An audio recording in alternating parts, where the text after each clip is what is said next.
మాకు కొంచెం కనుక్కుండు. సో ఏంటి పవన్ కళ్యాణ్ గారి మీద మీ అభిప్రాయం అంటే? పవన్ కళ్యాణ్ గారు కూడా బాగా మంచిగా చేస్తున్నారు సార్. ప్రజల్లో మంచి ఆదరణ ఉంది. మచ్చలేని మనిషి అంటే ఆయన మనకు ఒక సినిమా హీరోగా తెలుసు. సినిమా హీరోగా కదా, రాజకీయాల్లో కూడా మచ్చలేని మనిషి. ఎటువంటి స్వార్థం లేకుండా ప్రజల అభివృద్ధి కొరకు, సంక్షేమం కొరకే ఆయన పాటుపడుతున్నాడు. రాజకీయాల్లో కూడా ఒక్క నిమిషం బాబు, అదే అందుకు వింటున్నా. ఈ ప్రజలకు చేద్దామని వచ్చారు ఆయన రాజకీయాల్లోకి.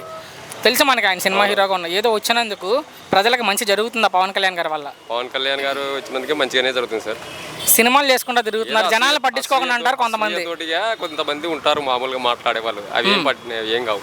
ఓకే, సో ఆయనకి ఇచ్చిన పదవులకైతే న్యాయం చేస్తున్నారు. బాగా మంచి పేరు పొందినాడు, మంచి పేరు ప్రతిష్టలు గడిస్తున్నాడు. భవిష్యత్తులో కూడా ఇంకా మంచిగా ఆయన అభివృద్ధి చెందుతాడని చెప్పి నాకు నమ్మకం ఉంది. ఆయన అభిమానులు కోరుకుంటుంది ఆయన ముఖ్యమంత్రి కావాలని. సో పవన్ గారు ముఖ్యమంత్రి అవకాశం ఎంతవరకు ఉండొచ్చు అంటే? భగవంతుని అనుగ్రహం అది.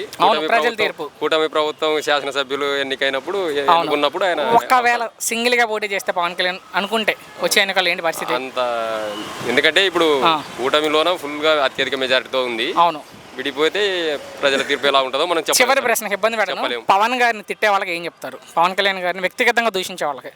మామూలుగా స్వార్థపరులు ఉంటారు సార్. స్వార్థపరులు ఆ విధంగా తప్పుదోవ పట్టిస్తుంటారు, అంతే. Bad name రావాలన్నట్టు. సో రాజకీయంగా మాట్లాడుకుంటే ఫైనల్గా ఒక్క మాటలో మీ అభిప్రాయం ఏంటంటే పవన్ కళ్యాణ్ గారి మీద ఏం చెప్తారు ఆయన గురించి అంటే?